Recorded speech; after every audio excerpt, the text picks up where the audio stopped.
everybody? Welcome to another episode of Purple Insider. Matthew Coller here, and you guys will never believe this, but it's actually true. The Minnesota Vikings got some injury news that is not catastrophic.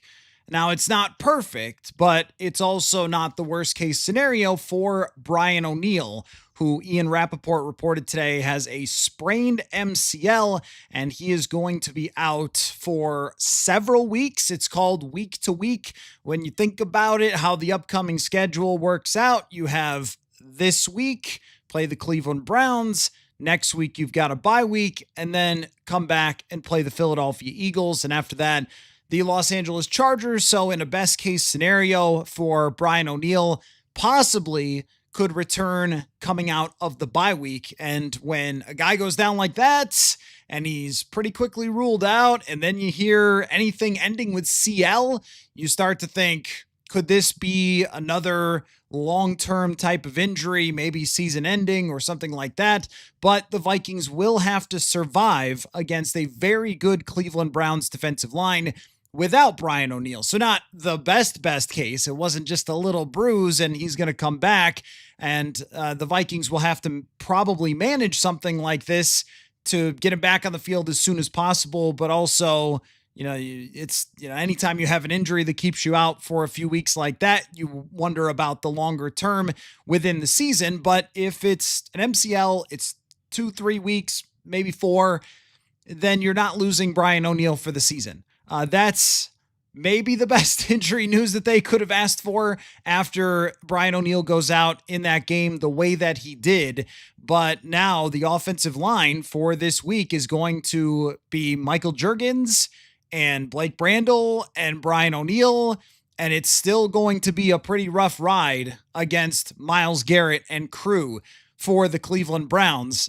Maybe on the good side or bad side, I can't really tell. It's unclear who they're going to start at quarterback. Actually, I think you want it to be Joe Flacco because he can't move at all or really do anything. And the Cleveland Browns just had to trade for Cam Robinson, who I guess is going to be like one of those hockey players that always gets traded at the deadline. For whatever reason, Lee Stempniak was always that person in my head, that just every trade deadline, that guy's on the move. I guess Cam Robinson is going to be that way, but you know how difficult it is because we saw it last year for Cam Robinson to just come in and step in and play for a team right away. So the Vikings will have an advantage there, an advantage if Dylan Gabriel starts. It's a really tough defense to start against. So I'm still imagining that it will be Joe Flacco at this point, but that just tells you how bad the Cleveland Browns quarterback play has been. And so these two things combine for the main subject of this evening, and I'm interested in your questions, thoughts, comments as well. And then Brian Murphy and Manny Hill will join at 7:30.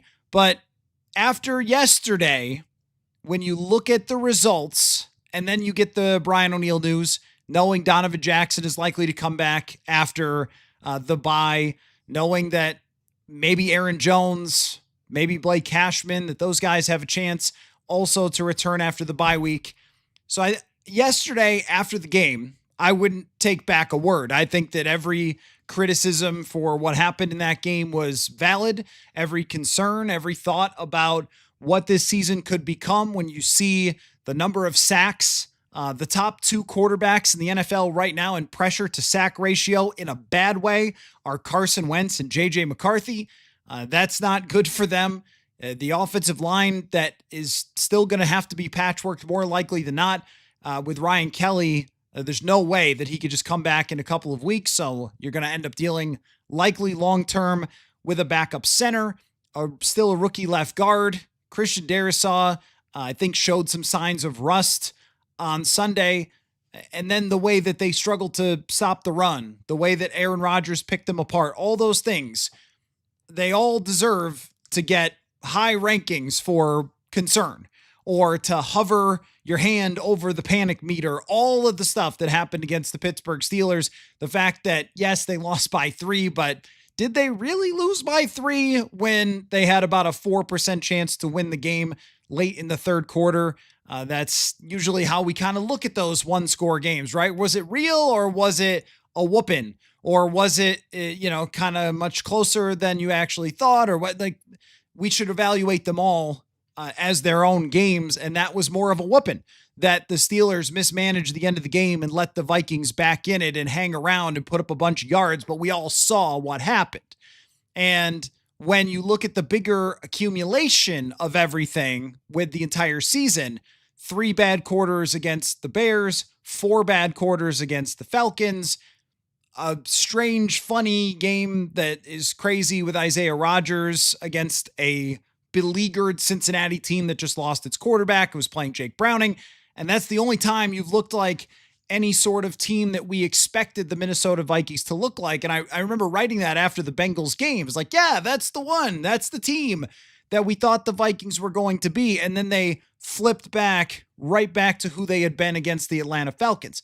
So I wouldn't change any of those big takeaways from that game. But after looking at yesterday's results, and I also watched the film back, I want to talk about that a little bit as well. But yesterday's results made you think maybe a little bit differently about where the Vikings stand in their chances to still have a good season, okay? And that is our FanDuel question of the day, which is the Vikings have dropped down to plus 1,000 to win the division behind plus 100 and plus 125 for the Packers and Lions. Tell me how you think the Vikings could still end up winning the NFC North. Like, give me your path. What would have to happen for the Vikings to still win the NFC North? So we go around the league yesterday, and Jackson Dart is making his first start. Congratulations, young Jackson Dart. And he beats the Los Angeles Chargers, who looked unbeatable over the first couple of weeks. And Joe Alt gets injured, and that looks like it could be a long injury. Their offensive line all of a sudden is really struggling. And I saw a crazy stat that Justin Herbert has something like a 50% pressure rate over the last couple of weeks, where their offensive line's falling apart. Herbert's getting pressured constantly. Now Marion Hampton's looking pretty good, but vulnerable now after losing to the New York Giants and having Abdul Carter rip their face off. Well, the Vikings have some guys who can rip some people's faces off. Okay. So that one looks a little bit more human for the Chargers. And then the Packers play, and they give up 40 points. Now, Dak Prescott was incredible in this game, and some of the stuff was just ridiculous. The throw all the way down to the goal line where he's under pressure, just heaves it up.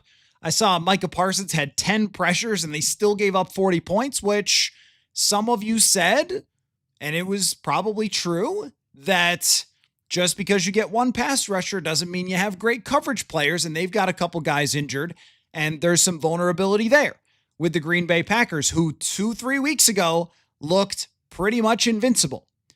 The Baltimore Ravens are on the Vikings schedule. They got killed by the Kansas City Chiefs. Derrick Henry, who has never looked old, now looks old. And their first down efficiency has gone in the tank, and Lamar Jackson is banged up. And I know that's a little ways down, but still not invincible like it looked a little while ago. Now, Philadelphia is still pretty darn good. They got a victory against Tampa Bay, a decided win there. Still, though, Tampa Bay was able to find some holes. Emeka Egbuka, who I am a big fan of going back to draft season, when I was trying to convince everybody to get on the wide receiver train. Emeka Egbuka had a huge play in that game. Tampa Bay hung around, even though they're completely banged up. And A.J. Brown is doing his best Stephon Diggs. Nothing with a boat and Cardi B, but with mysterious Instagram posts and things like that. He seems very unhappy, and they've got some seeming drama, even though they still are the best team in the NFC. They've got some drama there, and they have not been a perfect team throughout the beginning of this season.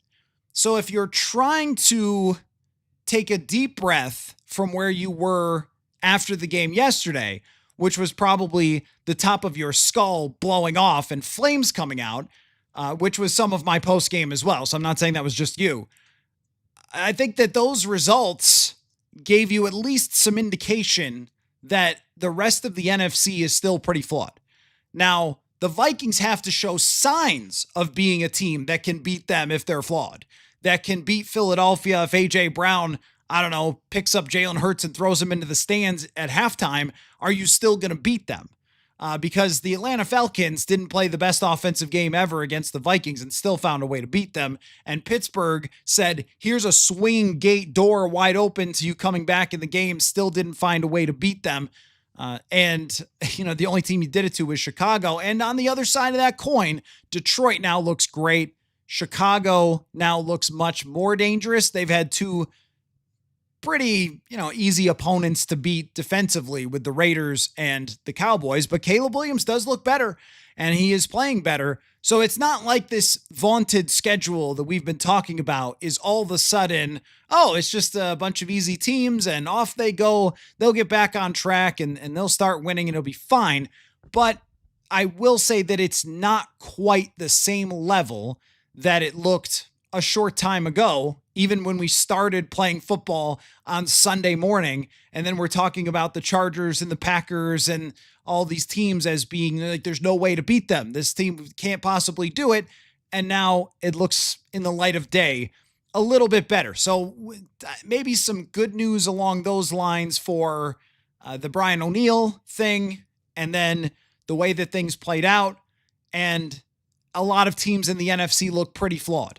I think the Rams look pretty strong. They're not on the Vikings schedule, but they looked pretty strong in their win against the Indianapolis Colts, but not everybody did. And, the Lions blowing out the Browns. I mean, everyone should, but that's kind of the point about the Packers. Like at one time through 2 weeks, they look unstoppable. How about Washington? Is Jaden Daniels going to be 100% this year when the Vikings play them eventually? When they play the Giants, it's likely to be Jackson Dart. And when they play the Cowboys, they won't play any defense. So I don't know. I came away from yesterday feeling like it's not that the opportunity isn't there, because I think it still is.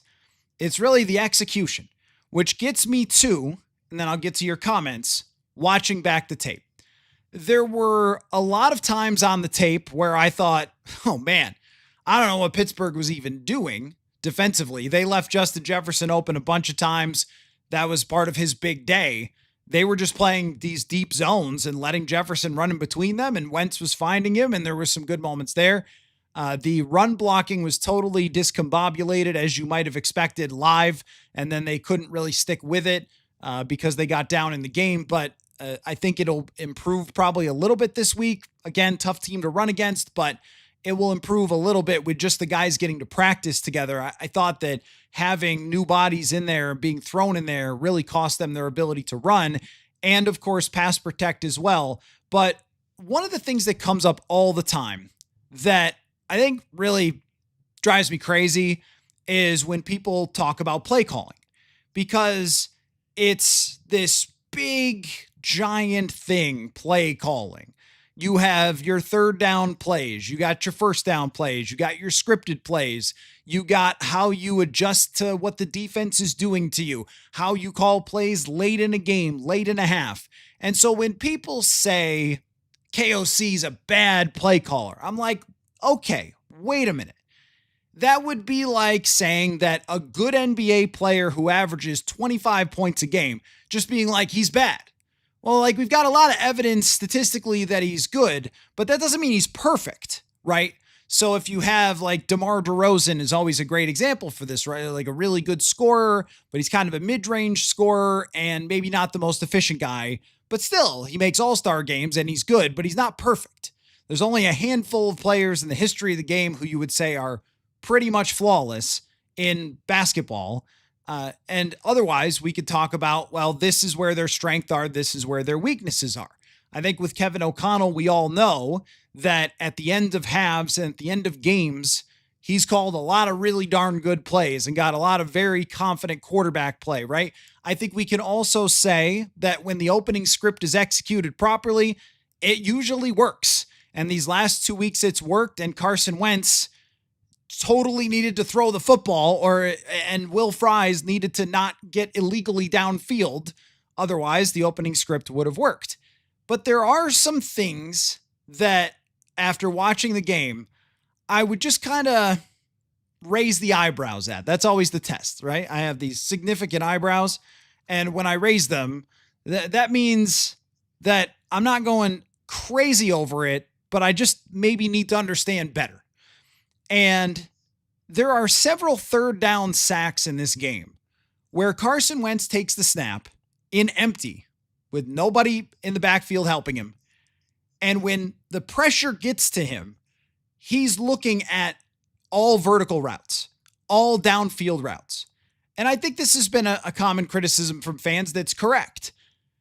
That a lot of them came on these third and longs where they're really trying to convert the third and long with a 15-yard dig route or something, or a comeback at 17. I don't know how you're going to do that with this offensive line. And that's where I think a specific play calling criticism, if you're going to say you don't like his play calling, I need to know how. I need to know what about it specifically is it that bothers you. I've been working on trying to get the flags to stick. I'm sorry, they keep falling still. But that to me, there were 2 or 3 sacks where when I paused the tape, I went, where is he supposed to throw the ball? Now, some of it is also on Carson Wentz. PFF gave him 3 of the sacks yesterday and 6 of the 18 pressures that he faced. 18 is a lot, by the way, of pressures.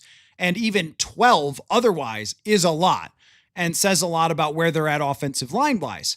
But there are too many times where you freeze the tape and you're like, I don't know, man, maybe having TJ Watt try to be chipped by TJ Hawkinson could lead to a sack. And Carson Wentz needs to throw it in the dirt. Of course he does. But why is that a play? That doesn't make any sense that would even be on the play sheet, knowing who TJ Watt is. He intercepted a ball in this game. He could have, probably what Wentz thought is if I throw it, he might just intercept it and take it to the house. But he needs to, throw it in the ground. And that's one of them that went to him, I think, from PFF.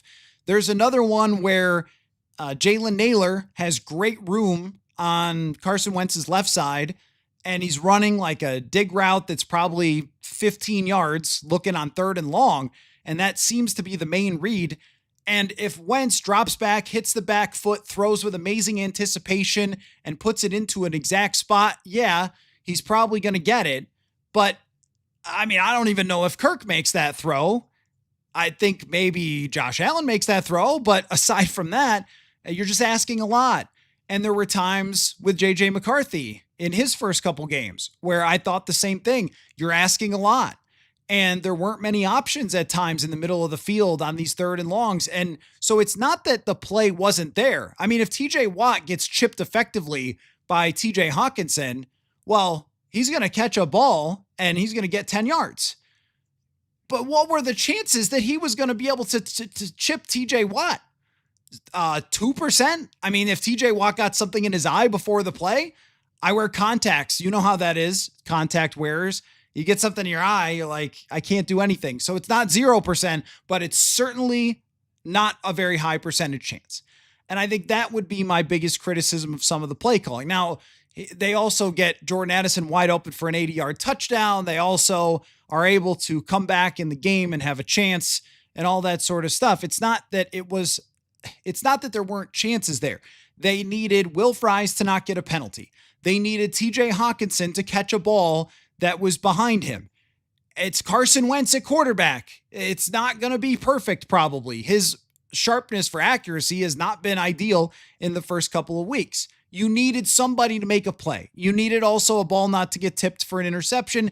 Then it's a different game. So it's not that I didn't think Kevin O'Connell had good plays in this game. He certainly did, and the opportunities were there, and some of them turned into huge plays. Jefferson was open 3-4 more times in this game. He could have had 14 or 15 catches, but it's those handful of times per game.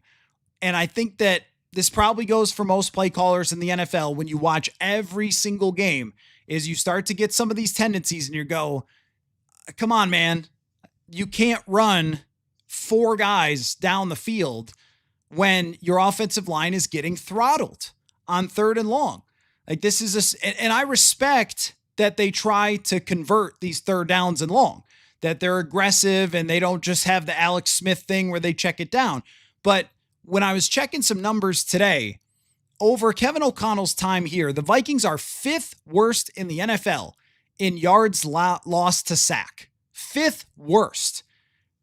Now, last year we blamed Sam Darnold a lot, and we blamed Kirk a lot, and now we're blaming Wentz a lot, and we're blaming JJ a lot, and we're blaming Mullins a lot. I don't think, did Dobbs get sacked a lot? Maybe he did. I mean, the offense lends itself to being aggressive, and there were some good quick game concepts early in the game. But it feels like when they get behind a little bit, when they get behind the chains a little bit, it's like they're trying to get it all back with explosives. And especially if they're not staying ahead of the chains and getting in favorable situations to run play actions and things like that. And I thought that that was the cause of a lot of the sacks. And I also think that when, assuming it's when, JJ McCarthy comes back, got to stop doing that. You just got to stop doing that. You just cannot set up JJ McCarthy with an empty set. With this team, they got the guys beating Darisaw over there. You got Watt over here against Justin School. You got one of the greatest players in NFL history who will wear a gold jacket, Cam Hayward, and you're running four people down the field. You're going to get sacked. That's what kind of drove me nuts about some of those plays. And now, look, if you're Kevin O'Connell, you might respond with, all right, well, it was 3rd and 11. What are our chances of getting a first down anyway, if it's 3rd and 11? And that's fair if you're sending everybody downfield and trying to convert that because it's not a high conversion play. But you also don't want your quarterback getting murdered. And that with Carson Wentz. Also, by the way, I have no idea on the first drive how it wasn't a helmet-to-helmet hit and there should have been a flag. And I thought that threw off Carson Wentz a little bit. I mean, he got popped really hard to start the game, and maybe that was part of their strategy, but that was also on him. So it was, it's everybody. It's not having the right blocking. The first sack, Justin Jefferson is right there, and they have Jordan Mason chip, and then he's supposed to go out in the flat. Well, if you're Carson Wentz, you've got to know it's 2-on-1 over on your right, and you got to have the clock in your head. You got to get rid of the ball. Jefferson is right over the middle. So it was a little bit of everybody, just as how it often works in football. It was not just the play calling. It was not just Carson Wentz. It was not just the offensive line. But it did lead to the Vikings being 2-2. And these are the things that have to be much different as they go forward. Sometimes on 3rd and 11, you might want to just get 6 yards and see if your guy can break a tackle, because trying to run a 20-yard dig route or a comeback or something every time, it becomes predictable. And I think that other teams realize this. It's part of their scout. Hey, they're going to go for it and try to get all the yards back on one of these timing throws. Let's go after them. And Pittsburgh blitzes worked. They worked really well. The PFF stat was 19 times they blitzed, and Wentz only completed 7 passes on those 19 dropbacks and was sacked 4 times. The blitzes were working, and yet it was still 5 out a lot of the time. 5 guys going out into patterns. So there's your kind of little bit of the film there. I was impressed with Jalen Redmond on the defensive side, but it wasn't great there either. Another real takeaway that I'm wondering about is Harrison Smith only played 17 snaps, and maybe he needs the bye week to get back to full strength. I don't know. But if he's only going to play 17 snaps, that's problematic. Oh, and I was going to bring this up. Aaron Rodgers, it's got that helmet that's too big. Well, his big football brain, I think, really helped him in this game. That, yes, it was the Vikings coverage. Yes, they didn't get to him. But I would have loved to have seen the play clock, because we know Rodgers does this. But you know how they talk about holding the pen last? You'll have hey, we're trying to hold the pen last. We're trying to be the ones that make the last check or change. He did not let them do that. He ran that clock all the way down to 3, 2, 1 and made some changes in the last 4 or 5 seconds once he got the Vikings to kind of show him what they were doing. And one of the reasons that he could tell what they were doing is because Harrison Smith wasn't on the field a lot. That's part of it. But also, he's Aaron Rodgers. And sometimes the other team does good stuff too. It's like some of the sacks. who we blaming, who needs to get fired, TJ Watt's pretty good at his job. And in this case, there were times where Aaron Rodgers is just good at his job. And he identified what they were playing at the last minute after making his changes and took advantage of it. So I think that's one of the reasons why veteran quarterbacks have had some success against this defense, is because a lot of it is based on deception and they know their ins and outs. There was a great breakdown of Baker Mayfield doing this the other day, where Mayfield made an adjustment with like 3 seconds left on the clock and got into the right call to beat the defense after he read it, because it's kind of this little cat and mouse game, or, you know, this game of two cars racing toward the cliff. Are you going to peel off? Are we going to peel off? Like, who gets that last check? And Aaron Rodgers got a lot of them, and he deserves credit for some of the stuff that happened. But if quarterbacks get the ball out as fast as he did, yeah, they're going to have a lot of success. Normally that doesn't happen. So there's your kind of some of the takeaways from the game. And I am interested in your guys' thoughts, because the main idea here tonight, and in about 20 minutes, you'll hear from Manny Hill and Brian Murphy, as always on Monday night, is, did you take a deep breath after the game and look at the NFL and go, okay, this isn't over? Or are you in the mode of, it's one of those lost seasons following a great season and we need to shred everybody, which is kind of the understandable feeling the day after a game like that. And with all the pomp and circumstance and everything else, like, I don't blame anybody for that, but you had the whole rest of the day to watch football and think about where this team is and everything else. So I'm curious about how you came out of that experience of seeing the Packers look pretty human, seeing the Chargers look pretty human, seeing the Ravens just get run out of their building. And I didn't think Chicago was amazing. They should have lost that game. Also, what the heck is going on with block kicks? This is crazy. The number of block kicks around the NFL is completely changing end of game scenarios. It's really fascinating. So that's one of those big trends in the NFL, that old Daniel Carlson, former Viking, had a chance to win it and didn't do it. So the Bears kind of get one back. Like, they gave one to the Vikings, they get one back against the Raiders. But look, they're 2-2. The Bears and Vikings have the same record through 4 games, probably, and they outplayed the Vikings in 3 of the quarters. Probably not what you expected through these first couple of games. But I'm curious about how you feel now, because I saw yesterday, most of it was just like walking into a glass room with a baseball bat yesterday for Vikings fans, and I'm just going to smash everything. That's kind of how it was. And I think we could do better than that in our conversation a day later and pick apart some of these things. Because I feel like so often the conversation ends up devolving into like 2 or 3 things that people just sort of yell out over and over and over again. And I feel like that's kind of what we do on the show, is try to really get to the root of what is happening and what are the solutions. So how are we feeling the day after? And then, we'll get into later on what to do at quarterback after this, not whether JJ McCarthy needs to play, but when JJ McCarthy is going to play. I don't think it will be this week against the Cleveland Browns. Okay, so where to begin? Mr. Mayor says some of these teams coming up are showing some of their weaknesses, but the Vikings have been practically 100% weakness. They're going to have to prove to me that they aren't trash. I think that is a very fair assessment, because when you look at the overall offensive production from this team, it's very bad. And how many of those yards are garbage time? Most of them.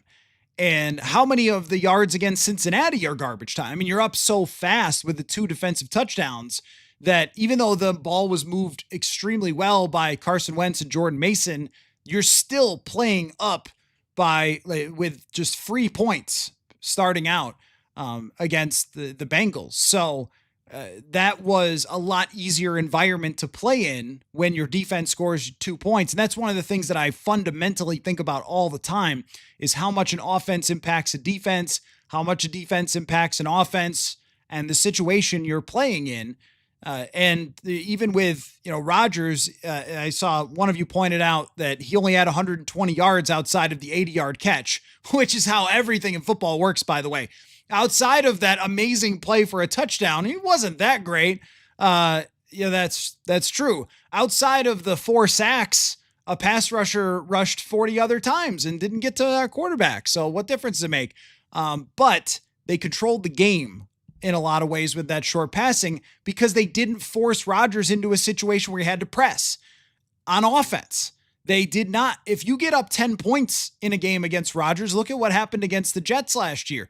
They get up, they get a defensive touchdown, they get ahead double digits, and then all of a sudden Rodgers has to sit back there and throw time and time again and look to get explosive plays.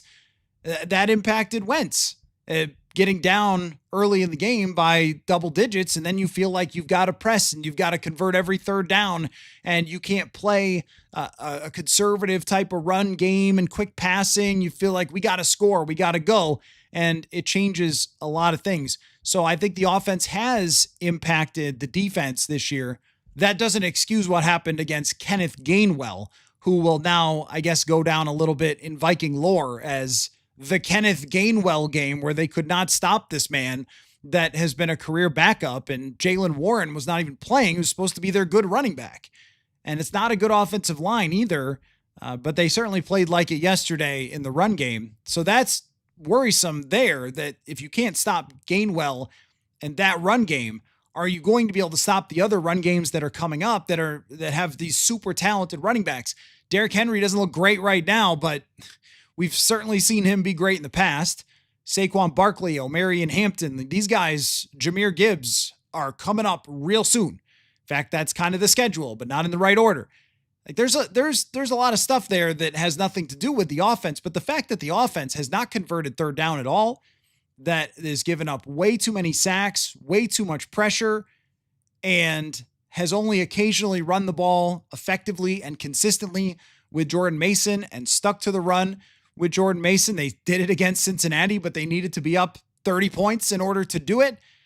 There were times where maybe they could have a little bit more against Pittsburgh, and instead you've got Carson Wentz finishing the game with 50 passes. Like, that's just not what you want. You can't play that way if you're going to win in the current environment. So, yeah, I mean, I agree that they have to show that the offense can go score. This offense can't look like Josh Dobbs versus the Vegas Raiders every week and then expect this team to be legit.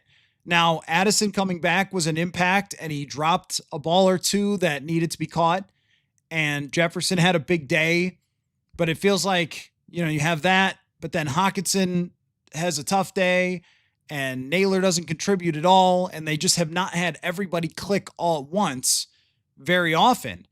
And some of that was timing for Carson Wentz. Some of it was the Steelers playing really good and creating pressure, and it's harder to find guys, but they haven't gotten that whole super team of weapons working all at once. And I wouldn't even say against Cincinnati, everybody was. They just didn't have to throw the ball really at all, except for a handful of completions, and then you just win the game. But if you're going to struggle this much offensively, you're not a real contender. So when does that get together? Do you have to, is it Philadelphia? I mean, I think as good as Cleveland is as a defense, you need to show it. Like right now, it needs to start happening for anybody to really buy into you.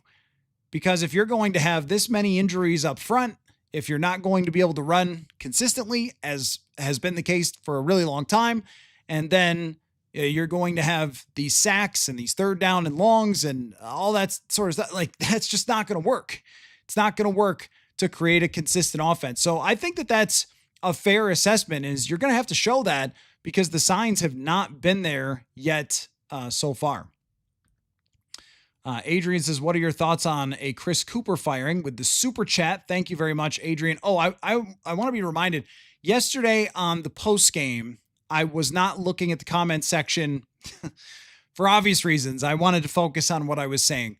And I missed a super chat from someone who goes by the Duke of Purr, and I appreciate that. I wanted to say thank you for that. And they asked a question about the deadline and who they could start looking to trade. To me, it's just too early for that. It's just too early to start talking about who you might sell at the trade deadline. And if I had to guess, if they're even near 500, they're not going to be a seller. Like, they put too much into this team to try to sell. We already saw that from Danielle Hunter a couple years ago. Even at 500 with a backup quarterback coming in, they weren't selling. I would be very surprised. I mean, if they lose to Cleveland, maybe we're having a different discussion, but if they beat Cleveland and they're 3-2, even if they lose the next 2 games, then they'll be 3-4. They're still in the mix. You've still got a chance. So I don't see that team, this team, as being one of those that just throws up his hands. That's more of a Miami Dolphins type of thing. Like, oh, we're screwed. Our season is over with. The Vikings are going to fight to the end. They've always done that. 2020, it was what? Was it 0-3, 0-4, 1-4? I think they started, maybe even 1-5, and they still didn't do it. Under the Wilfs, they have not ever been a seller. They usually fight to the end. Firing Chris Cooper, I don't know. Yeah, I've seen people say Ed Ingram's playing well for the Texans. I haven't watched the Texans or Ed Ingram. I see that he's got good PFF grades. I would also toss out there, it's just like a couple games. Sometimes small sample sizes. I think he had some runs of good small sample size play.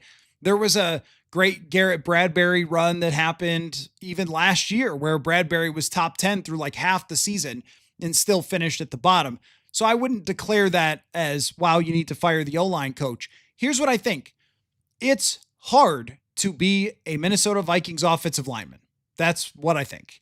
Is there are offensive line strategies. San Francisco has deployed this for many years. When I watch them recently, I don't see some of the same stuff, and maybe they've just had to change and adapt from, running the wide zone all the time and bootlegs all the time. But they still do it. And Green Bay, for example, last night, there's a good example.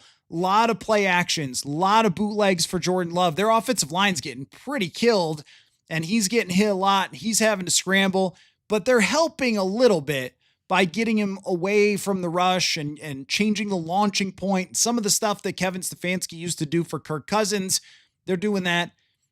When you're asking your offensive lineman to be in 3rd and long and pass protect for 50 snaps, it's hard.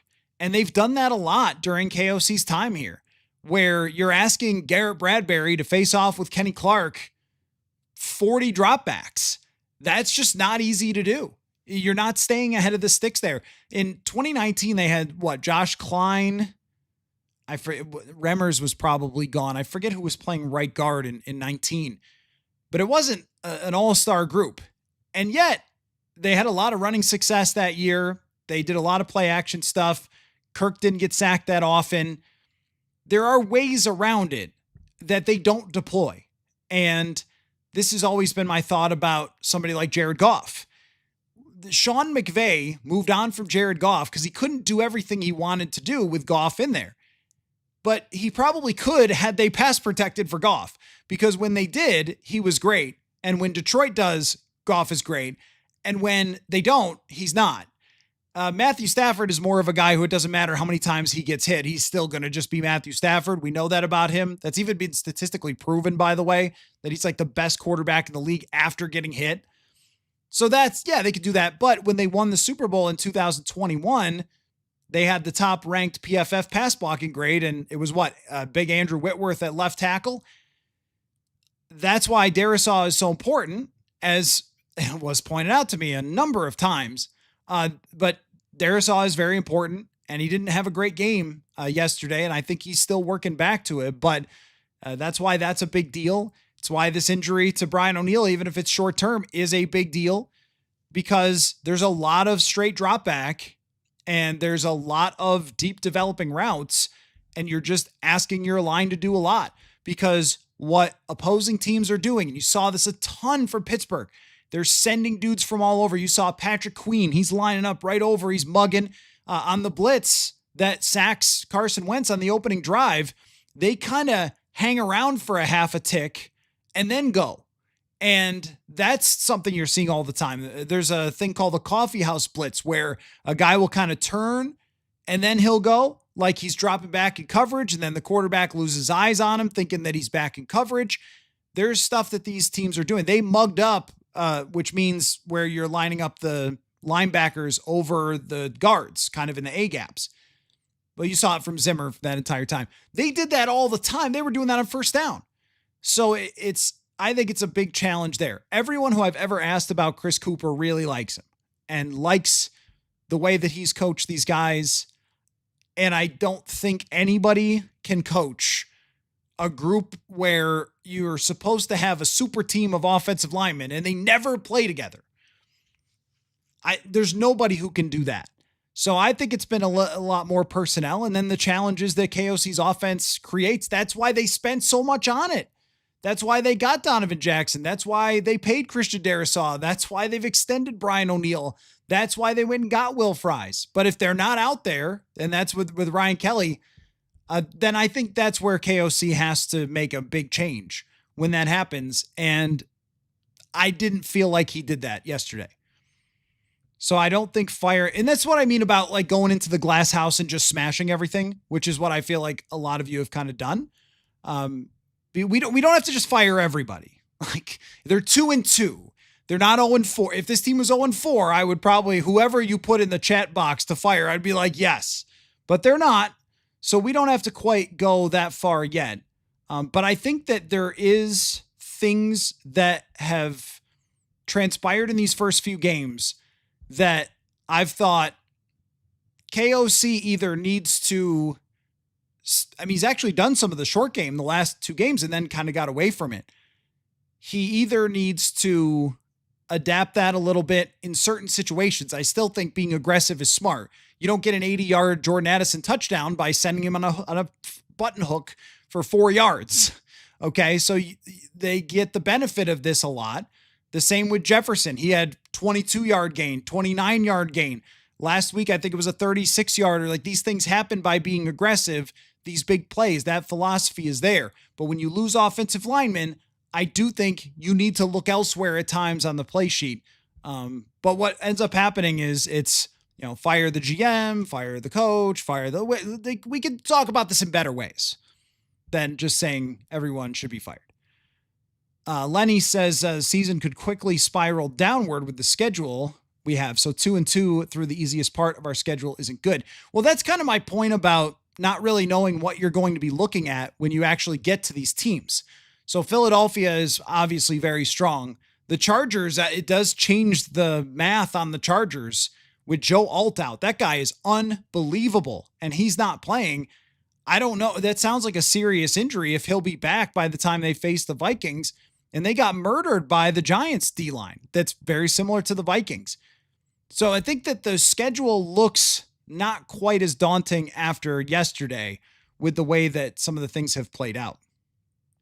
KFC says 49ers and the Rams run the same offense and they protect better than the Vikings. I don't think the 49ers run the same offense. I don't think this is the 49ers offense. I think that there's some old school Shanahan concepts that KOC will use. I do not think it's the same. The Rams, I think it's about their quarterback. They have a borderline Hall of Fame quarterback who has no problem getting hit and then having an epidural before the game. He's a psycho. I don't know. He's great. And he's like 35. I mean, do we expect JJ McCarthy to do that? Also, last year's quarterback, Sam Darnold now I know you're asking about the protection, but like Sam Darnold stood in there and took the hits and made the throws. And like, that's kind of what it requires. But why did they block better? I mean, the Rams personnel was better and they were healthy. If this team's offensive line is healthy, they're good. I have no doubt about that. But I think there's big differences when you have a quarterback in Stafford who's going to set the protection. And by the way, when Stafford against the Eagles, when their offensive line was banged up and had problems, what happened? The Eagles got to him in the biggest moment. They lost the game. Like this happens to everybody.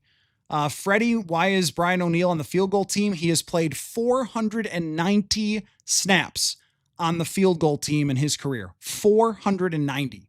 This is the first time he got hurt. You need offensive linemen to get out there and block. They don't have endless numbers of offensive linemen who could just come off the 490 snaps. Sometimes bleep happens in football, but they need linemen to block for those field goals. I mentioned that guys are getting hurt left and right, but he's always been on the field goal team. You've just never noticed. So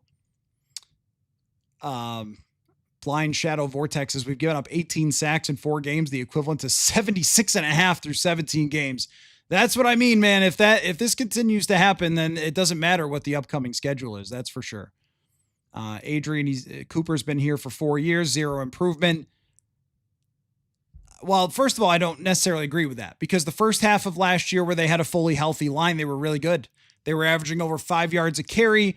Darnold was getting plenty of time to throw. They lost Christian Darrisaw. They played the first 2 games without Darrisaw this year. They played the third game, half of Darrisaw. The fourth game, he's asked to go play 75 snaps of offense. And then you lose Ryan Kelly. There are explanations for this stuff. I don't think just firing people is really the way to talk about that. There hasn't been an update on Ryan Kelly. I don't know, how it's going to go. I don't care if he's been, yeah, I know. That's what I mean. This is a good time to bring in Manny and Murph, because we get to silly season here. Every team in the league, I promise you, has starting offensive linemen playing on field goals, because there's just not enough of them to not play starting offensive linemen.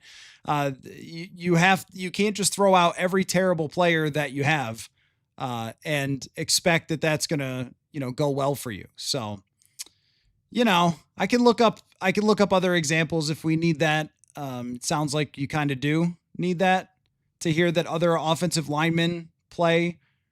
It's football. Sometimes people get hurt. Like, I don't know. Penei Sewell. Is he any good? Penei Sewell has played 25 snaps on field goal this year. Every team has to use their linemen on field goal, because you need the kick not to get blocked. Anyway, this is why we go through this stuff, so we can all learn together. Next time we can look at who's out on the field and see that. All right. So give me a second here as we're going to get to our round table with Brian Murphy and Manny Hill, and they will shed some light on their feelings about how much concern there should be. How we doing tonight, Manny? How we going? We're going to get pretty good. Going to get Murph in here. Okay. Manny, why don't you start answering that question, and we'll get Murph set up here. But Give me a number. Give me a number on the panic. How high should the panic ratio, meter, whatever it might be, where should that be set? Oh, sorry. I just screwed up and threw Murph in there. My bad. I'm flustered, Manny. I'm flustered by special teams. Let me get this right. I got my team flags falling down and all sorts of stuff. Okay, now you're back on. Now I'll get Murph in there. Okay, go ahead. So we're going to like a 1 to 10 panic scale here or something like that, maybe? Yeah. So go 1 to 10 panic scale. I think with the injuries on the offensive line, I know you were just talking about it with the listeners and the viewers. I think with the injuries on the offensive line, I think we're probably at about a 6. Just because the offensive line being fully healthy, and we just really have not seen a lot of that this season. We thought that was going to be a unit that was solidified with the moves they made in the offseason, getting Darrisaw back from the injury and having O'Neal kind of bookending and feeling really good about those 2 guys and solidifying the interior of the unit. And now that that's been kind of banged up, and now you got O'Neal banged up, it doesn't matter who the quarterback is. If your offensive line is in shambles, it's going to be really hard, particularly for this offensive scheme. It's going to be really hard to move the football consistently. And so I think until they get this unit back to full strength, and I don't know with the Ryan Kelly stuff if they ever will get back to that. It's going to be tough sledding for this offense. I'm at about a 6 now. Not a full 10, but probably about a 6. Okay, Murph. Oh, I'm a lot closer to 8. This feels systemic, and it feels like we've seen 4 games here. So that's a quarter of the season. That's plenty to get a really intelligent snapshot of where this team is, what makes it successful, and also what it can't afford to do. And I think we've seen all of that on display throughout these 4 weeks. And what What's concerning to me, clearly the injuries, clearly the foundational injuries on the interior of the offensive line and the lack of continuity, which mirrors the lack of continuity at the quarterback position and the lack of continuity on play calling and productive drives, third down conversions. There's a ton of penalties, and they're all mostly offensive, mostly on the offensive line. There has not been a sense of putting together 2 quarters, let alone 4 throughout a game. So I don't know where this gets better because it depends on what we're going to learn. I mean, I've seen some MCL sprain headlines we can get into on Brian O'Neill. Ryan Kelly, again, we're talking about a concussion prone 32-year-old who plays arguably the most, concussion prone position on the field at center. So you got to wonder where that is going to go short and long term for him and the club.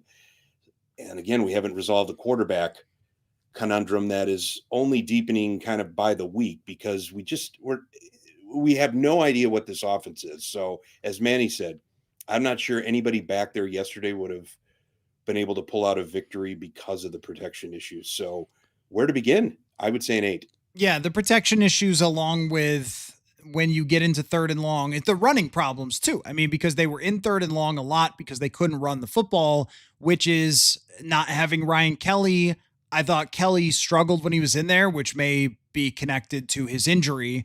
But they couldn't run the ball and they couldn't finish drives in part because they were taking sacks, some of which was Carson Wentz's fault, some of which was the line's fault, some of which was KOC not giving him the options or plays that are pretty suspect. I talked a little bit earlier about having TJ Hawkinson try to chip TJ Watt on a play and then have Watt run free at your quarterback is not a way to help Carson Wentz play better football. And some of that stuff, you're like, yeah, I bet on the whiteboard that made a lot of sense. But in practice, with that guy coming off the right side, I don't think that made a lot of sense. The same as when you're facing 3rd and 11 and your nearest wide receiver to you is 15 yards down the field when you're getting sacked. That's not having really anywhere to go with the football. So it was really a combination of everything. I think what this ties into, all of it, all roads lead back to the discussion about the quarterback situation. And we were having this discussion last week saying, look, you guys might have to prepare yourself for a little Carson Wentz here. And we've seen that movie before. I think everybody was uneasy about that idea, to be polite about the actual opinions about a lot of Carson Wentz, because it was a winnable game against Pittsburgh. And if they won and then they beat Cleveland, then they might not make that change until they had to. I think losing to Pittsburgh, Manny, changes the math on when to bring back JJ McCarthy. I don't know if I'm entirely at, hey, just put him back out there. But if Wentz struggles against Cleveland, then I will be at, hey, just put him back out there. And while Philadelphia does have a really good defensive line, it's not last year's defensive line with Milton Williams in there murdering people. So I think that I'm standing probably on almost no matter what Carson Wentz does over there against Cleveland, it's JJ McCarthy time when they get back stateside and then back after the bye. And I would rather just see where that goes, because there's no way to prove to me this Sunday morning that you deserve to be in the conversation for the NFC North. And that's the FanDuel question of the day, by the way. The Vikings dropping to plus 1,000 to win the division. Well, Detroit and Green Bay are at plus 100 and plus 125. So their opinion of this team has hit the panic button for sure and dropped them entirely out of that discussion for the NFC North right now.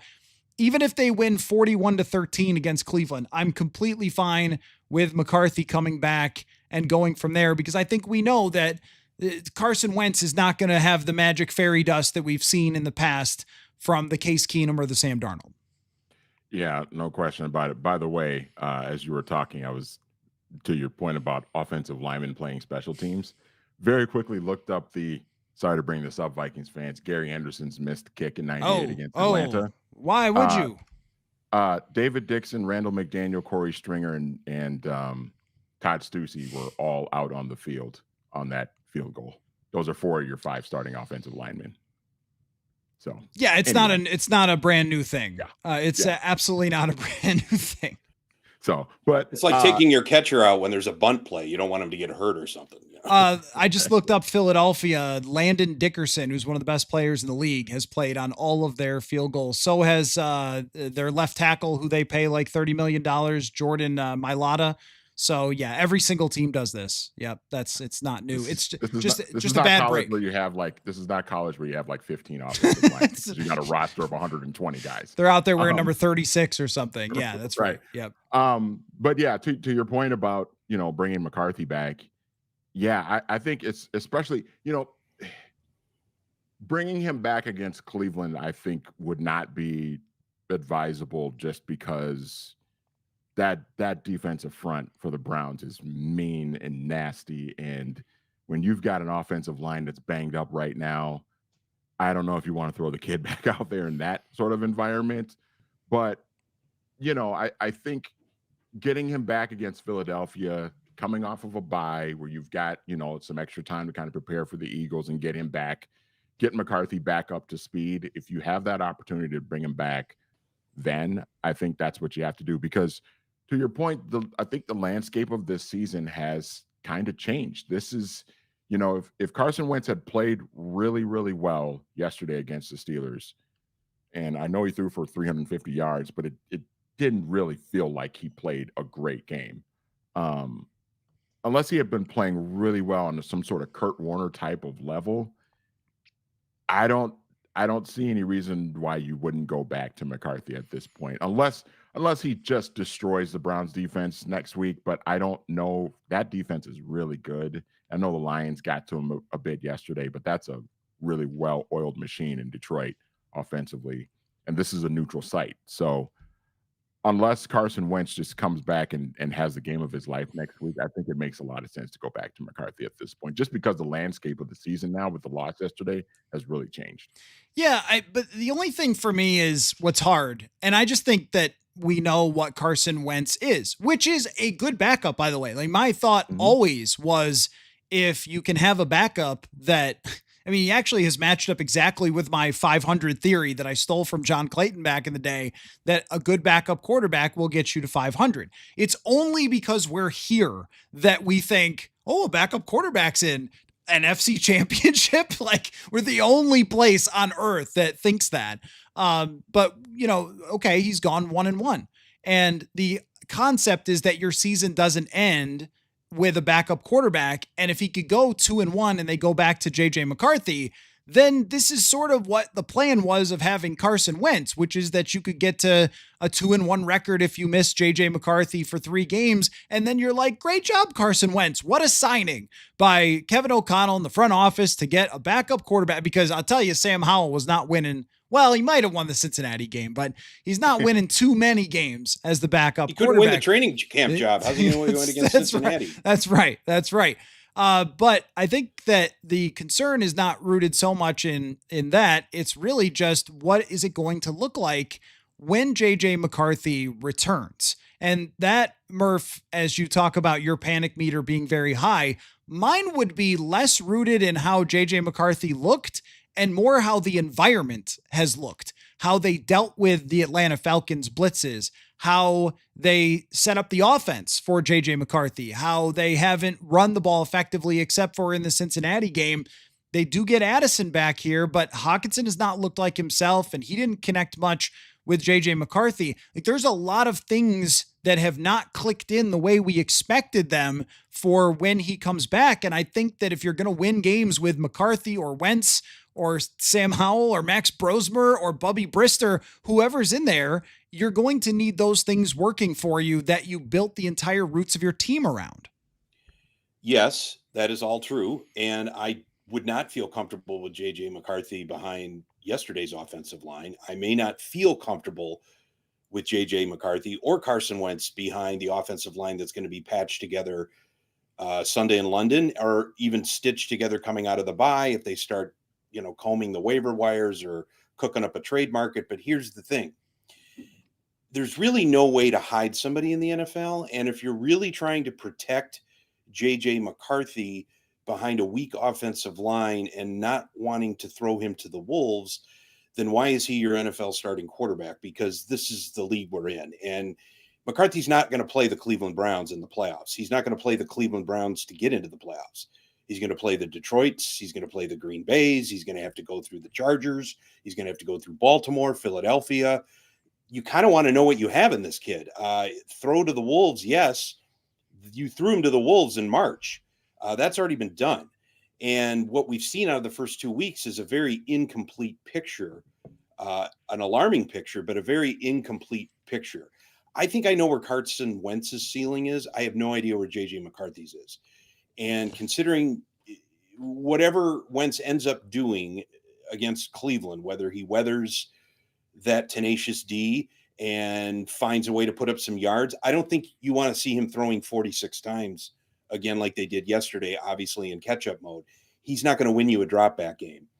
So, get out of there with a 13-10 win if you have to, but you really do need to find out what you have in J.J. McCarthy. And if he has the bye and his ankle is healed and he's got the mobility, then you need to have him back out there, because you need to, A, build up his confidence, but B, you really need to know what you have in the kid that you handed the keys of the kingdom to in March. Buyer's remorse is really difficult right now. If Wentz were playing at a Josh Allen level, which I don't think he would ever do, period, let alone coming in off the street, and in a month mastering the playbook enough to be thrown for 300 to 400 yards a game and 4 scores and essentially managing a killer offense. That's not what he's supposed to be doing. It's really not even what McCarthy's supposed to be doing. But the only way to figure out what we know McCarthy can or cannot do is to have him on the NFL field playing games, meaningful games, which he has not been able to do in the 18 months he's been here. So I don't know if you can cherry pick when to get him back in the saddle.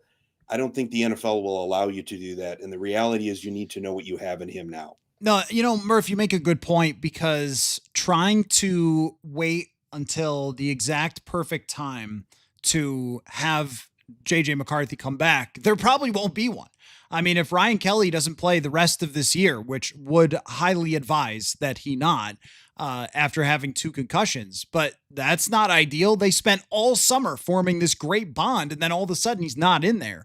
And if Brian O'Neill isn't back by the time for the Eagles game, that's life. And we talked about it a little bit with the performance against the Falcons, where you're like, yeah, I know they were missing an offensive lineman, but that's life. I mean, look around the league. Baker Mayfield is playing with Manny and 3 of his closest friends. Like, they have had so many people injured in Tampa Bay, but Baker Mayfield's still got to go out there and play. And I think in your career for JJ McCarthy, that's how it's going to be at times. You can never just set up a perfect team versus the worst opponent versus, you can never just, play Cleveland. Well, Cleveland's defense is good. You can never play Dallas's defense every single week and then just, expect that to happen for JJ McCarthy. He will have to face difficult teams. So I guess then the question becomes for Kevin O'Connell to answer is, are you okay if JJ McCarthy struggles? Because here's what I don't want to see, guys. I don't want to see them say, all right, Carson Wentz, thanks for going 2-1. Now we're going to go back to JJ McCarthy. And then McCarthy throws his first interception against Philly, and here trots out number 11, and they're going back to Carson Wentz. When JJ McCarthy plays, I don't want to see anyone else play. And I don't care what the record is, because at that point it becomes about finding out as much as it is about having success in this season.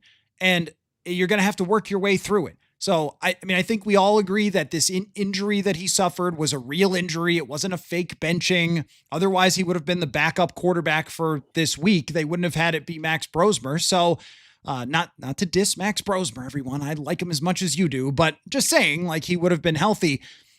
So that's how I view this entire situation now. I think it's changed. If they had won against the Steelers, then won against the Browns, then you're talking about you're 4-1, like you're going.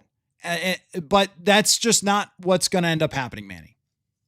No, and I think, to Murph's point, unless Carson Wentz is taking you on this just magical Case Keenum like run to the playoffs and you go 12-5 or something like that, unless you're getting an indication that that's going to happen, you do have to kind of stick with the original plan that you had of trying to figure out how good JJ McCarthy is, how well he can sort of handle, the adverse situations that, like what they're facing right now with this offensive line being banged up. Because like Murph said, it's not going to be a perfect scenario for any quarterback that hopes to have a very long career. There's going to be, adverse situations where, you're going to have two, maybe three offensive linemen that are out and banged up. I mean, we saw Patrick Mahomes play in the Super Bowl and run for his life against the Tampa Bay Buccaneers with both of his tackles out.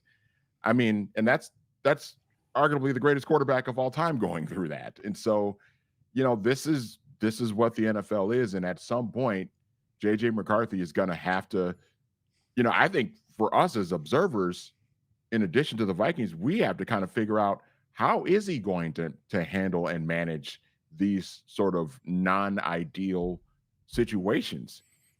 Can he sort of overcome that? We talked about for 6 years, we argued with people about how Kirk Cousins could not handle when the situation and the environment was not perfect for him, and how he struggled at times when there were offensive linemen out, when the offensive linemen weren't playing well. We want to see if JJ McCarthy can sort of, maybe do something that we couldn't really see Kirk Cousins do for 6 years here. Overcome, your center being out with a concussion, overcome your left guard being out for multiple weeks because he had surgery. Your right tackle is out with an ankle injury. How does he sort of handle those things? And the only way we're going to be able to find out how he can handle that is if we actually see him on the field. I think we're all on the same page on this. No matter what Wentz does on Sunday, it's just time to go back. Let's talk about the other side of the ball here. And what I mean is Will Reichard. I mean, he's just been on point, guys. Like, he's been everything you wanted. Oh, I called it up. Laramie Tunsil plays every single field goal snap for the Washington Commanders, just in case. This is going to be a recurring theme. Just in case we're still wondering if offensive linemen play on field goals. The defensive side of the ball. If you had told me last week when we were trying to predict where this was going and everything else, what the game's going to look like, previewing it, all that, if you had said, either one of you guys, you know what I'm worried about? I'm worried about this guy, Kenneth Gainwell. That sounds like a running back, right? That's like having a baseball player named like Bob Dinger. Like, if that's his name, that means he's got some power. You better watch out. I never in a million years would have thought Kenneth Gainwell would have averaged over 5 yards a carry against this team, Murph. And I think that it's sort of the same way that we're talking about the offense, where it's got its moments, but it's not to the level that it needs to be for this thing to work. So what's the idea? Like, what's the fix now that we've seen it be flawed? Good enough to win in every game, but also flawed. I mean, the fix is always make sure you're scoring some more points, gaining more yards, picking up more first downs on offense, because the stress, it feels like from the opening kickoff, is constantly on the defense to make a play, to get some points. I mean, Isaiah Rodgers just comes off the edge and blocks a kick. And you're thinking, this is the kind of catalyst. This is the kind of thing that, it was special teams, but it's a Brian Flores player. And there's moments that the defense has seized these last several seasons to just pump the brakes on a game that may be getting out of hand, give the offense a time, Sam Darnold or Cousins or whoever the quarterbacks were in 2023, to really just keep them in the game. Well, right now, the sense that they were going to control the run and they were going to be able to have these exotic looks and have these quarterbacks kind of discombobulated and out of sorts and really leveraging the home crowd. I mean, they've already lost a home game. They got the neutral site games that are helping because they're not road games, but I don't feel like there's that killer instinct. Now, Van Ginkel has been out. Cashman's been out. There's been mixed playmaking there, but that interior line seemed like it was a little bit sacrificed at the altar of get more edge rushing. And you got to wonder, the Harrison Phillips trade, you got to kind of wonder the changing dynamics of, the safeties being able to come down and kind of clog up things. If it's maybe teams figuring out Flores and maybe getting a little more slashing in terms of their running, if they've been able to pick out when the Vikings are gambling with the blitz a little bit better. I mean, I'll leave the X's and O's to you, but what it feels like is a defense that hasn't really reclaimed or nailed down its newest identity yet. And that could be a personnel issue because of, again, the injuries, but it's also, I'm not sure they have a sense of, are we going to be a pressure team that relies on big plays in the secondary? A little bit like Pittsburgh, big splash plays at the right times, including putting points up on the board, or is it going to have to be a bend but don't break unit that has kind of held them together over the last several years, mainly because they've been ground to a nub by the ineffective offense. So where the offense goes under Wentz and or McCarthy these next several weeks should give us an indication of what the defense can handle. But right now, it doesn't look like it can handle very much at all in the running game. So I think Trona guy here in the comments nails it, where he says they built the defense to play with the lead. This is something important because I do think trading Harrison Phillips away, considering that you didn't get anything back, it's not like they brought over some dynamic weapon or something. It was just a draft pick and getting rid of his contract. I get why they did it. I mean, he lost the competition to Levi Drake Rodriguez and to Jalen Redmond, who's been awesome and graded extremely well against the run in that game. Watched it back today. I was like, wow, this dude, he might need to play more than Jonathan Allen. Contract wise, I understand where they're at, but he may need to have equal snaps because he's young and spry and he's crushing people out there and playing run and pass. And we haven't seen that from Javon Hargrave or Jonathan Allen. They might, but it's hard to reduce snaps when you're paying $36 million a year between those two guys. But I do agree that they're built to play with the lead. I also think that this is kind of the world that you live in the year 2025 in the NFL defensively in terms of philosophy. Because you think about it, teams start now with the ball at the 30 to 35 yard line. And you need one or two, they kick field goals from the parking lot. So you need one or two first downs, and all of a sudden you're running Brandon Aubrey out there and he's chip shotting a 64-yard field goal. That's really changed over the last couple of years. You also have teams going for it on fourth down a lot, and the variances change there. And I think what they leaned into is sacks and interceptions and causing fumbles, which is going to mean sometimes you peanut punch and the ball comes out, and sometimes you whiff on a running back. Sometimes Javon Hargrave, like the first game of the year, destroys Caleb Williams and gives the Vikings a chance to get the ball back and go win. And sometimes he gets shoved out of the way because he's trying to get into the backfield. And if the opposing quarterback gets the ball out in 2.1 seconds like Aaron Rodgers did, nobody's getting to the quarterback in any game in the NFL, period. I think that the way that the game is kind of played is, all right, well, if you want to run all day with Kenneth Gainwell and average 5 yards a carry, well, that's okay. Because if we let you pass all day successfully, that's 8 yards a pass. So it's more efficient. And, we're looking to get takeaways here. So you're going to play risk reward. I think if the offense had done anything in that game, you're talking about it totally different. Then you're talking about Rodgers straight dropbacks, sitting back, looking down the field, looking flustered, having to pick apart the defense. Instead, if you're Rodgers, I'll look this up.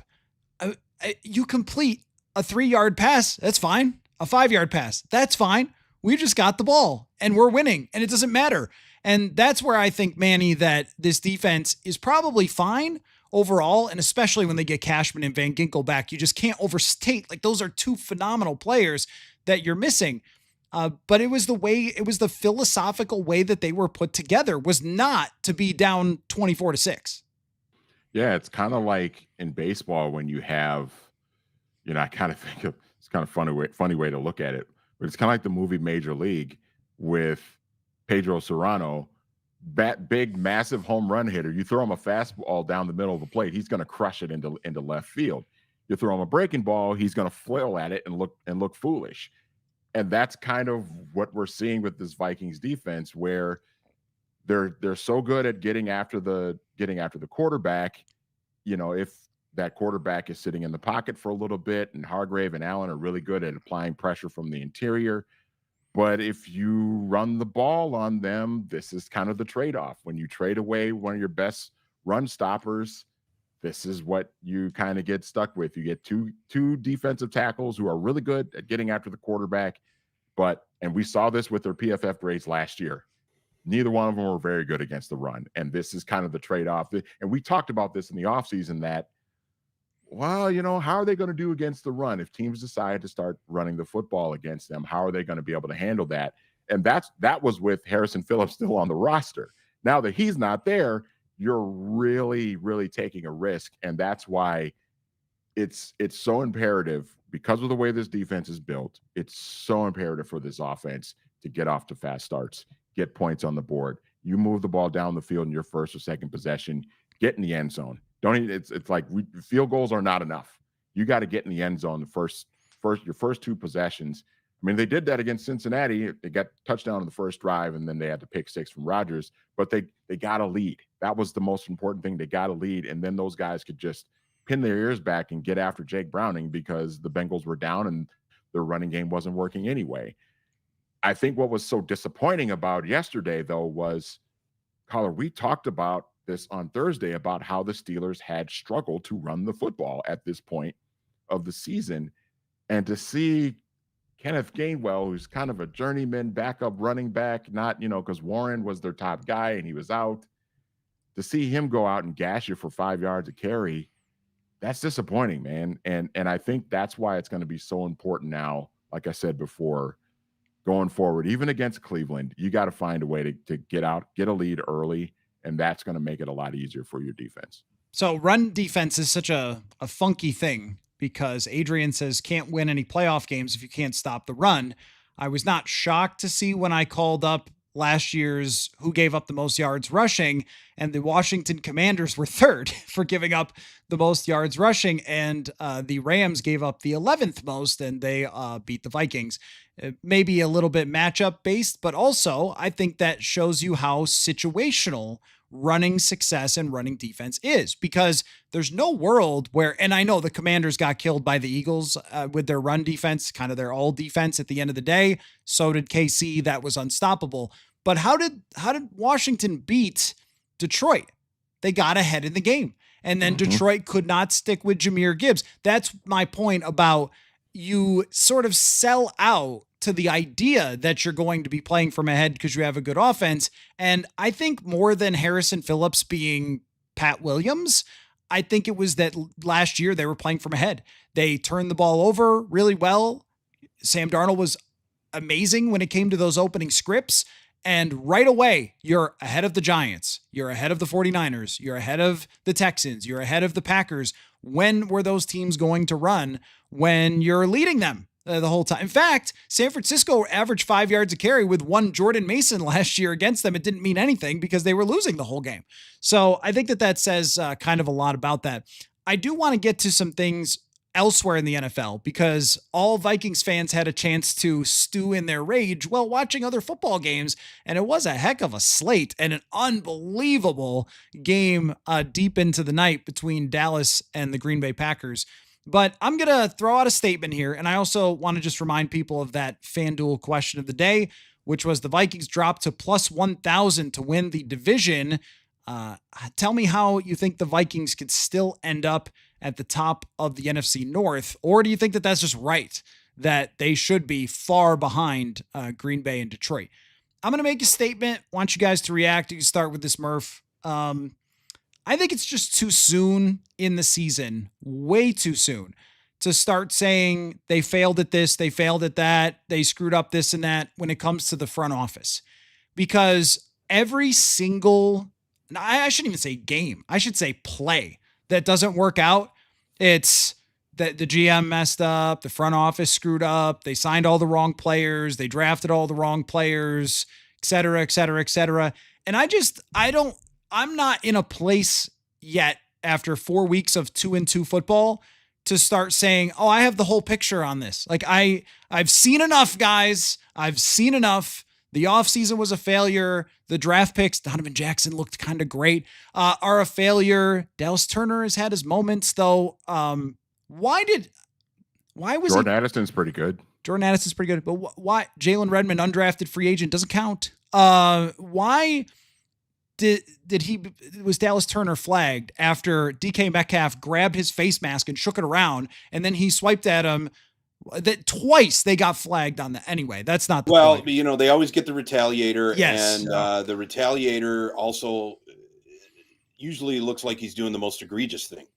Mm-hmm. So the grab of the face mask was subtle, and if an official didn't see it, no one's going to see it. Also, falling off and smacking a guy across the helmet. Yeah, all 8 officials probably saw that. That Skoranek fellow also should join WWE. That was an incredible fall. That was Ginobili level flopping right there on that one. Oh man, WNBA refs would have fined the hell out of Byron Murphy. Anyway, other Murphy, react to that statement. Too early. I think it is too early to go there at this moment. We just need more information. It's not too early to panic, but it's definitely too early to give up. And those are two very distinct things, because panic is really about a feeling. Panic is a state of mind. And based on what I've seen, yeah, I'm panicking. But I'm not giving up on the season because, as you said, 2-2 is very salvageable. Well, I meant Murph, I meant the front office, like judging all the moves and all that. Yeah. Sorry, I got off on a tangent. That's on me. All right. Yeah. Still too early there as well. There's a lot of bets still out on the table. A lot of cards still to be played. Doesn't look good early in some areas, because they really did, the decision to move on from Darnold, the decision to just have Daniel Jones in for a cup of coffee, the decision actually to bring in Sam Howell is one that could be scrutinized. But you got Carson Wentz kind of as the trade-off, and I don't think anybody feels bad about having Carson Wentz start these games than they would have if they'd have had Sam Howell. I think we were sold a false bill of goods on Sam Howell, as we mentioned earlier, couldn't even make the team out of camp. So, no, I'm not willing to – Kwesi just got an extension too, so what are we talking about? Shoving him out the door? That's not feasible right now either. There are a lot of bets still out on the table, but there's a lot of risk on that table. There was a lot of risk put out there when you decided to move on. Moving on from Darnold was the right philosophical decision, but it did have ramifications, because you did have decisions to make with the funds you now had available, because you weren't investing them in Darnold. So where did you go out? And you went out and fortified your lines, both interior, and you placed some bets on. You placed bets on veterans. You placed bets on who you felt comfortable with in the locker room. You've placed bets on Aaron Jones coming back. You placed bets on Ryan Kelly. Again, a 32-year-old off concussed center playing the most brutal position on the field. You placed a lot of bets, I think, on Turner. You placed bets by not bringing back Phillips. Aaron Jones was a risky bet, bringing back a veteran running back with injury history now. Jordan Mason is fun to watch run. I don't think he can block like Aaron Jones can block. And now you have Jones on the sideline not helping out in pass protection because he's got a lot of miles on that body. So I think there'll be a way as this season plays out and these pieces are moved in and moved out. And again, it's the depth. We talked about it last week too. Seasons usually are won and lost with your backup rosters. I mean, it's not necessarily who you're drafting, who you're signing, or who you're acquiring via trade. A lot of times it's the backup guard that's going to make a key block in the fourth quarter of a week 16 game that's going to determine whether or not you're going to get in the playoffs, or he's going to commit a false start. And those are the things that you can also judge front offices on. Where's the depth? Where's the development? Are you going to be able to patch this together now in the next 3 to 6 weeks on the offensive line? And if not, are you going to look for help outside? And what is that going to cost you? And are you willing to trade assets for assets if that's feasible, if that's what you see as the recipe for salvaging your season? So a lot of bets still on the table, a lot of bets still to be made. Way too early to judge the front office. So just to your point, I think that what ends up determining usually how smart your front office is how many backups you don't have to play. Because last year, other than Christian Darrisaw getting hurt, everybody stayed healthy and they won 14 games. And if we go through all the great Viking years, 1998, how many backups were they playing? when they got to the playoffs. I'm going to say I've watched that season back on YouTube. I don't remember too many. And on defense, they were shredded. by the time they got to the NFC Championship, okay, Right. yes, that's true. And that cost them ultimately, right? So it wasn't just the kicker's fault, but 2017 is another example of that. When they started in the playoffs, they had every single player on defense that they had the first week of the season when they played the New Orleans Saints in 2017. And I think that that was true of last year in the playoffs for this team, where every player on defense was healthy through the entire season, other than Nicks and Cuts. I think Cashman was out a few games and Gilmore. But when they got to the playoffs, they were playing the entire group.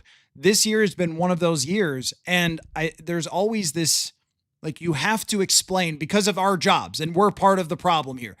Like, there has to be a finger pointed all the time. So of course, if an older player gets hurt, it's like, I knew it. I knew you shouldn't have brought him back because he's older. And like Hargrave and Allen have played all the snaps and they're older. And last year, Aaron Jones played all the snaps and played 17 games. And like, I don't know, like, who can ever predict this? I think the theory was that if you have a good training staff and you don't strain these guys too much because you have some depth, as you said, that you can get away with that and you could spend that money. And even if some of the money goes bad, because you don't think you're going to hit on every single free agent that you ever get, if some of the money goes bad, that you've still got enough there and you have a rookie quarterback contract where you're not just relying on one signing as it was during the Zimmer era. Well, if Michael Pierce doesn't change the whole defense, we're screwed. Well, it's not that way, right? But you don't expect to lose half the team through the first 4 weeks. And that's where I think it's been a lot of bad break. But hopefully I didn't just take your points, Manny. Well, I think in addition to that too, I mean, we talk about the older guys getting hurt. You know, your 22-year-old quarterback got hurt. Again. Again. You know, your first round pick left guard, 22, 23 years old, got hurt. And he's out because he had to have a surgery. Now he's going to come back in a few weeks. Hopefully he continues to grow and get better and develop. But I mean, those are two young guys that are key parts to your team having success this year. And obviously the quarterback wasn't playing well before he got hurt, but you know, Donovan Jackson playing pretty well and he just got hurt. These are the things that happens. It's football. It's a contact sport. These guys hit each other and these things happen.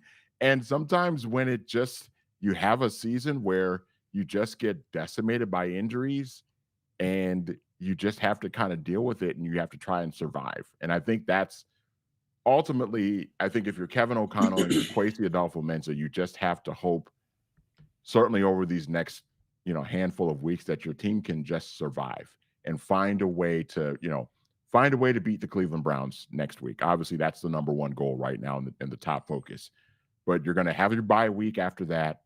You're going to have Philadelphia. That's a tall order to beat that team, but you're going to have them at home. Can you find a way to win that game? Play well enough to win that game. We've seen the Eagles. The Eagles are undefeated, but it's not like they're just blowing the doors off of everybody. So they're a team that you can compete against, and if you get enough guys back and healthy enough, you can have a chance. Same thing with the Chargers. Chargers just have lost both of their tackles. Yeah. That's a big deal. And imagine being Jim Harbaugh right now, and you've got your great young quarterback in Justin Herbert. You've lost a running back for the year. You've lost one of your tackles for the year.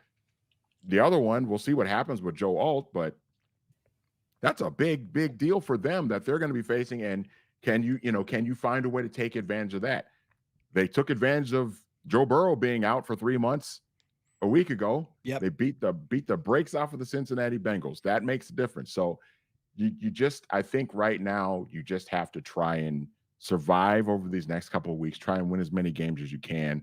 You get McCarthy back and hopefully he continues to grow and get better, and you just kind of see what happens. But I think the other thing with judging the front office too, I think people have to remember when you make changes, because we're already seeing the fire KOC and the fire Kwesi stuff, which is just ridiculous right now.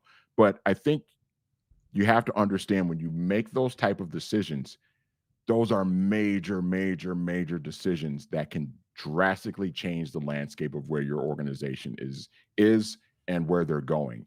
And right now, I think there's reason to be concerned about a few things.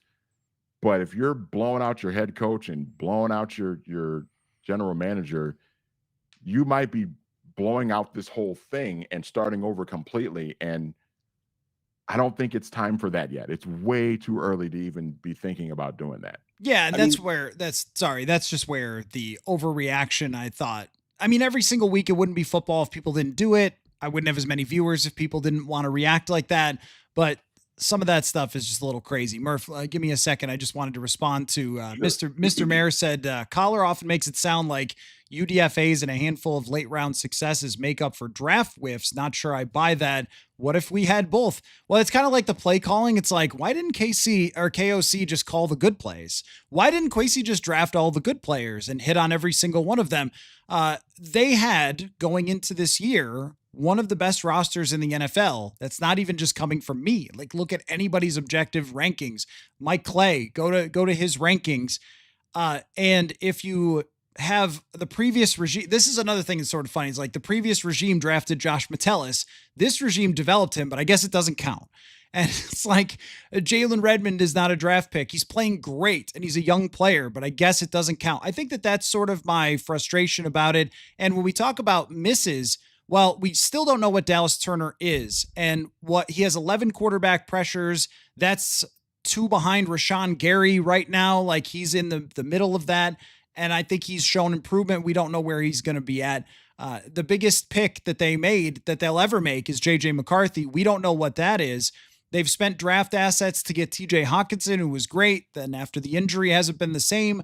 They spent it on Jordan Mason, who's great, but that doesn't count.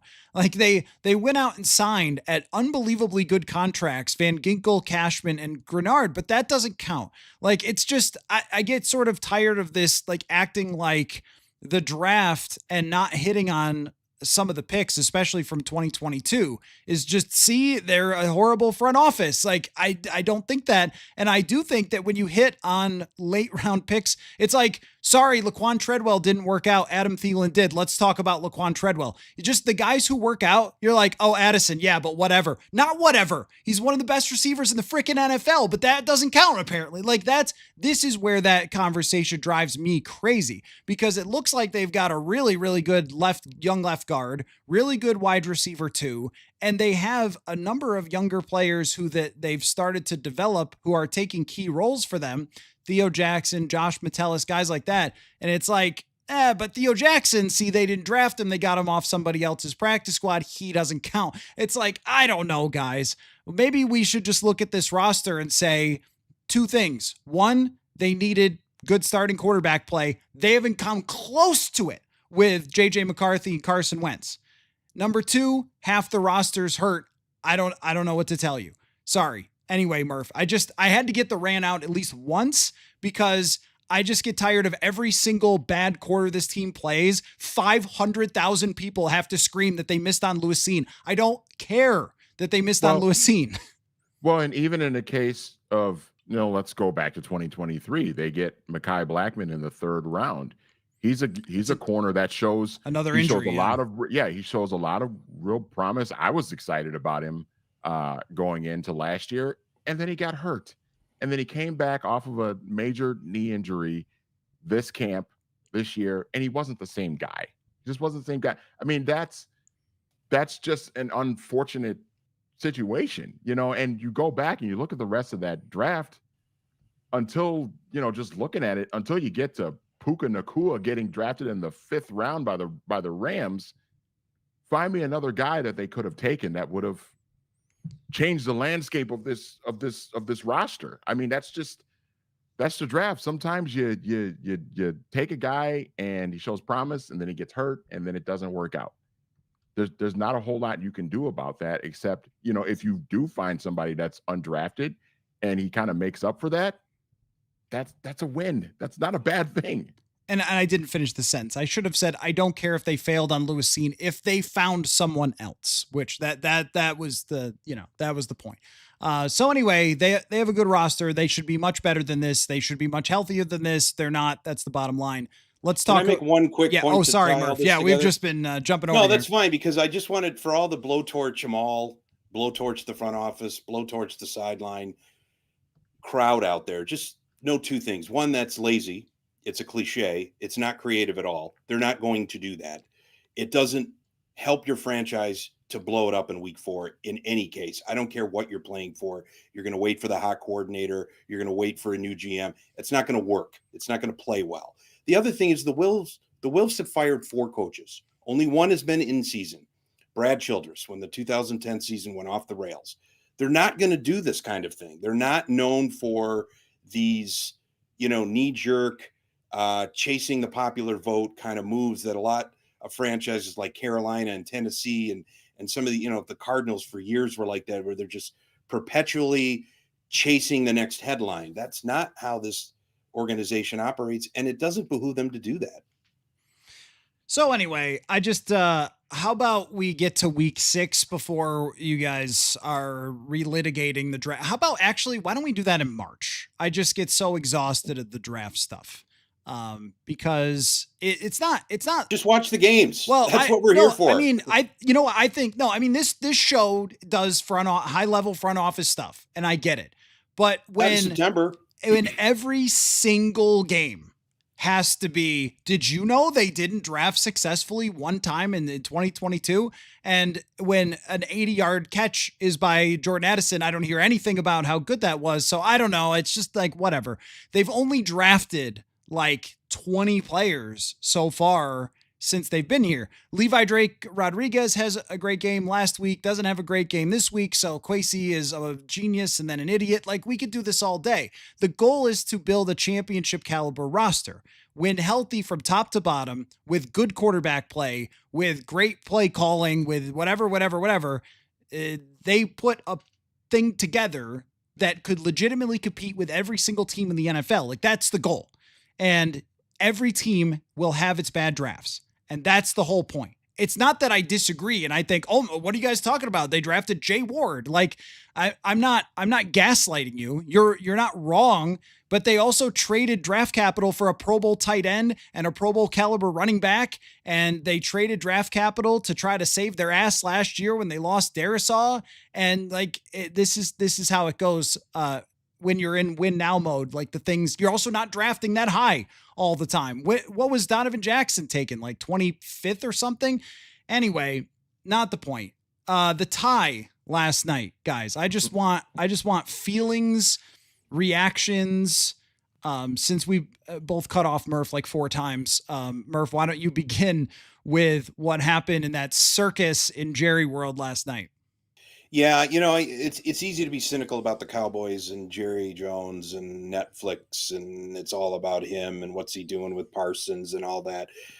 But he is the center of drama, and it's fun to watch him squirm with the sun at any given moment in a game that he thinks he has in hand, and the cameras are going to find him sipping his scotch and playing the boss hog role to the hilt.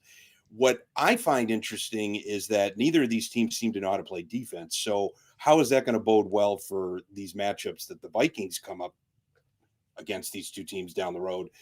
And also, I don't know how, but somehow this tie is not going to benefit the Vikings at the end of the season. I have a feeling there's going to be some way that Green Bay is going to leverage the tie into some kind of a tiebreaker, whether it's home field, a wild card berth, a notch above in the standings. I just have a feeling that any game that ends in a tie cannot help a team that's scratching for wins in a division where it really looks like Detroit is the Detroit of old. And I feel like the Vikings are in a position where they may not be able to win the division, and that might get determined in the first 6 to 8 weeks of the season. Doesn't mean they're not going to make the playoffs, but it just looks like that, certainly Detroit and Green Bay right now have been ascending for several seasons, and it looks like they are the class of the division. That doesn't mean the Vikings can't put up a fight against them, but I think I've been kind of trending on that 9/10 victory season all year long. I mean, I'm still clinging to that, and I still think that that's not going to be enough to win this division. Real quick, I know Addison didn't score a touchdown. He got caught from behind, so he's a bust. Sorry, I was on a roll. So I just yelled out something. Anyway, go ahead, Manny. Well, the first thing that came to my mind when that game ended in a tie last night was, since the Vikings are playing both of those teams on the schedule ahead, is when's the last time we saw a team have 2 ties in a season? That was the first thing that 70s? came to my mind. I don't know. When did overtime come in? The mid 70s in the regular Uh, season? I remember, and Royce always told me the story about Bud Grant's first year coaching the Vikings. They went 3-8-3 back in 1967. So I don't know when the last time a team had 2 ties, but that was just kind of the first thing that came to my mind. I did think it was interesting how the Packers, that clock management at the end of overtime was a little bit weird, because that clock was ticking down, and like, if they're getting ready to run a play and throw to the end zone here, if that ball gets like tipped up in the air or something in the end zone and there's no time left on the clock, the Packers lose that game. I Yeah, mean, they it was literally had very 1 second close. left. They had 1 second left when the play was over. So yeah, that was kind of weird. Kind of surprised me that Matt LaFleur would kind of manage things that way, because normally he's usually good with that stuff. But yeah, I think it kind of showed, though, that the Vikings do have weapons. And I think with the Cowboys defense being largely just Swiss cheese all, pretty much all of last year with Micah Parsons, and now even worse without him, certainly the Vikings will have some opportunities if they're healthy enough to move the ball on the Cowboys. And even with the Packers defense, which has largely been good up until last night, I think it kind of showed, if the Vikings are healthy, that they'll have a chance to compete against the Packers later on in the season. But again, they're going to have as many tools in the box offensively as possible. There's been a theory, analytically speaking, which, you could pick apart in one way or another, that coverage is more valuable. Not necessarily corners, safeties, and how much you pay them, but how you play as a coverage unit is more important than whether you pressure the quarterback.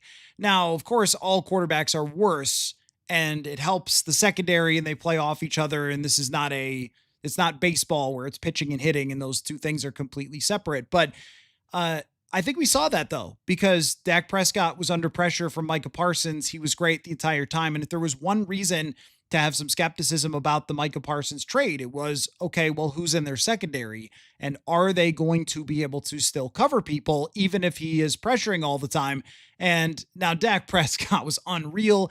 Every ball he threw up to the top of the Jerry Dome came down in the hands. He literally threw just like a pop fly, that if any of us had just heaved the ball straight up in the air, George Pickens would have caught it, because he was just on fire last night. And, they couldn't stop him because of his size and his contested catchability. So I don't think every team's going to do that to them, but it does kind of show you that there might be some limitations to what one player can do, because when you look at Parsons' performance, he had 10 pressures, which is insane. I mean, if you get 6, you've had a great day.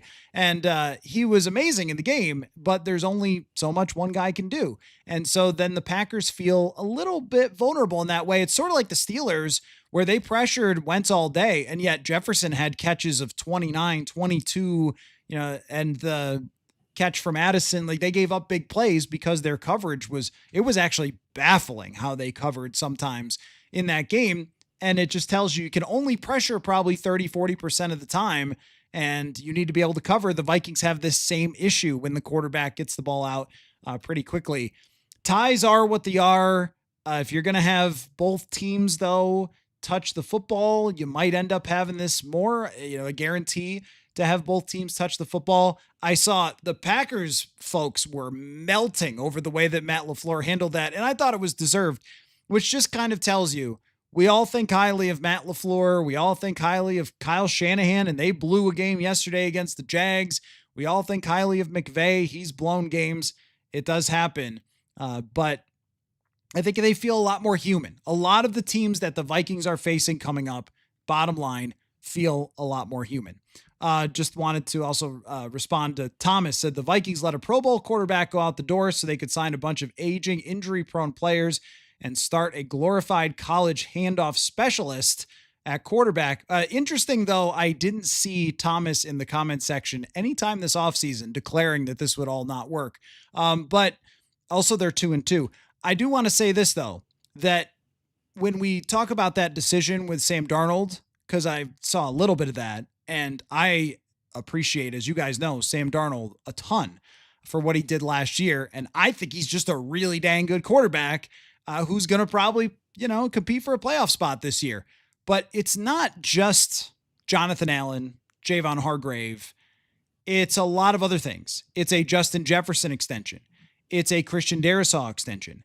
It's Jonathan Grenard, who they pushed his money into the future. Andrew Van Ginkel pushed money into the future. Blake Cashman pushed money into the future. It's Will Fries, who I think has not lived up to expectations so far, but I think that he's a good guard overall. It's Jordan Mason. The trade had to go along with a contract extension. It's extending Josh Metellus. It's signing Eric Wilson, who has been a savior for this defense with Blake Cashman out. That's a depth player that they would not have been able to sign. Like there's so much more to it than Isaiah just Rodgers. Right. That's a great example. Great example. Isaiah Rodgers. Like there's a lot more to it than just like, oh, well, they signed Ryan Kelly, who's hurt, and the rest of them. Oh, how about Byron Murphy? Like bringing him back on an extension. So there's a lot of things that they were able to do to build a complete team. Thus far, they have not been able to play with that complete team. And that's the trouble. But Byron Murphy is not old. Christian Darrisaw is not old. Justin Jefferson, Jonathan Grenard, Blake Ashman, those are players, and Jordan Mason, who are here multiple years, who are in their primes, that some of those guys, you have to decide, we can't have that guy because you're franchise tagging someone at $41 million. So it's a little more complicated than that. But, we'll have to see where all of this goes. I am withholding judgment on a lot of things for the front office stuff until we get more of a sample size. The Vikings will play the Cleveland Browns. What a time to be alive in London. I appreciate you guys for the great conversation. Manny will be back on Thursday. A lot to go with our coverage this week. Will Raggets is locked in. Dave Campbell. The crew of us that didn't make the trip over to Ireland will be podcasting stateside this week. So thank you, Manny. Thank you, Murph. And we will see you guys later. I appreciate it. And thanks everybody for watching/listening. And if you're rewatching, remember to answer in the comments the FanDuel question of the day. How do you think the Vikings could still end up at the top of the NFC North on FanDuel right now? Plus 1,000 to get back. It's a long way to go. We'll see how it goes. Thanks everybody for watching.